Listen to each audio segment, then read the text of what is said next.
Yazi kunabadlali esiyaye sibagxeke. Kunabadlali esiyaye sibagxeke mabejoin eMamelodi Sundowns. Sibabuza ukuthi why ujoin iSundowns because iSundowns izokubulalela icareer yakho. Kanti leyo nto leyo sometimes kumele siye sibheke sisho ukuthi cha akusilona iqiniso. iSundowns ayibulali italente labadlali. iSundowns alikho italente lomdlali seyelambulala. Ngabe nje sikhuluma iphutha ngalapho. iSundowns into eyenzayo iyakunikeza ithuba. Iyakunikeza igame time. Wena umuntu ongayibonakalisi, wena umuntu ongashowapi kwigame, wena umuntu ongayinikezi something eMamelodi Sundowns. Why ngisho nje I'm sure abantu abaningi bayibuza ngithi ngempela why uvonesho nje. Ngikhuluma ubani lana? Ngikhuluma uTeshik Matthews. Teshik Matthews bafethu umdlali wayedlala le phesheya, le Germany idlala ko Dortmund idlala no Alexander Isak lo ufunwa yiLiverpool. Imagine uTeshik Matthews right now udlalela eMamelodi Sundowns. Lo mjida lo efika kwiSundowns ngayitshela ukuthi iSundowns ithola umdlalo wangempela la. Yes, umdlalo odlalayo umjida uyakwazi ukudlala ibhola uyalazi. But ukufika kwakhe ngangitshela ukuthi njobe efika la kwiBetway Premiership uzosheshe adiscover uHugo Broos adlalela iBafana Bafana. Namanje akabizwe uHugo Broos uthi awudlalela iBafana Bafana. And lokho the reason why ngakaza abizwe ingoba into ayidlalayo kwiBetway Premiership. Uma usubona ama chances nomjida watholayo kwiBetway Premiership, yes uyascore ama goals but ama goals akhe unokuscora lama goals lawa angayenzi sense. La thothi team siyawina vela aqhamuke sezokora igoal yabo unokuscora ama goal kanjalo. But masubheka ama goals abalulekile for iclub, masubheka nje lama chances uTeshik Matthews mfethu unokushwebela uqekelele u1-on-1 usubhalile ukuthi la umjida uzokora avela azokushwebela ngizokhuluma nje ngale recent post ngale recent opportunity ayitholile. Orlando Pirates la bebeyidla ngo1-0 wathola ithuba umjida aqekelele against uSipho Chain. Umjida uzophasela uSipho Chain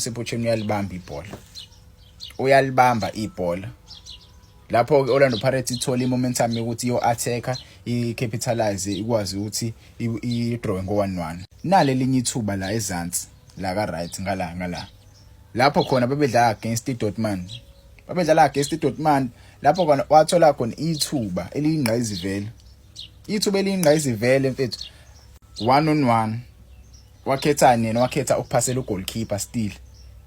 Lamathuba ayafana wonke angazi noma mhlambe eJimini menikezwa isikhathi akayitholini ukuthi ashaye 1-on-1 ugoalkeeper. Kanti kwiSundowns kwenziwa njani? Awashayo amavala. Akazi noma mhlamba akaza wabuke nama clips amFukeng masebhekane nokeeper 1-on-1 with ugoalkeeper. Simple, shaya ibrush ugoalkeeper lala masuphasa ibhola enethini. Akumele uzuwenza izinto eziningi, awunayo ipressure eningi. Ngiyabona ke la kweOrlando Pirates bekhona umdlalo besemuva, ngiyabona ngiunderstand. But kulawa amanye you can see ukuthi uyedwa angashaya ibrush la noma chip ibhola kungena enethini. Simple lo mdlalo uqhamuka phesheya ubedlala eEurope. Yes, he's a South African, but he comes from Europe. He was playing ibhola lase-Europe. Uhlulweni ushaya ivala mfethu noma ushaya imeqi. The reason why ngisho lento le ngishile ekuqaleni is because iSundowns iyabanikeza labadlali ithuba. Ithuba mase bengasadlali kuthiwe iSundowns yalimosha ithuba italente labafana. Why umdlali ade edlala phesheya angasadlali manje. iSundowns ibulalile icareer yeMatthews. uMatthews ubezoba istar phesheya kuba bamlandanga bezoba istar. Lapha kwiSundowns icontract oyisayinayo yasayina wazi ukuthi ubhekana nabadlali abayiquality. Lo uMatthews nengixanga uyayinikezwa ithuba. iSundowns coach weSundowns uyathembela kakhulu kuyena. Uyabelieve ke uyamnikeza ithuba lokusadlala. But into ayiletha egroundini asazi.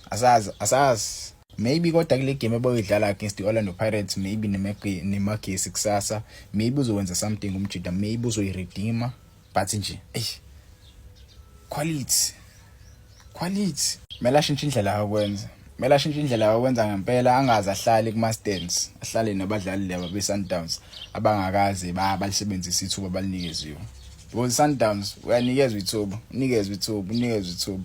Once wabheda hayi phelile ngawe. Once wabhedwa kuphelile ngawe, ulonwele ko-Israel, ulonwele ko-Tanzania, mase iphelile contract yakho mase beyakudedela. iSundowns ayidlali kanjalo. ngiyayazi nje kahle iSundowns ayidlali nje kanjalo. Unjela umdlalo yedwa iSundowns yamsayina yangamdlalisa ama-games.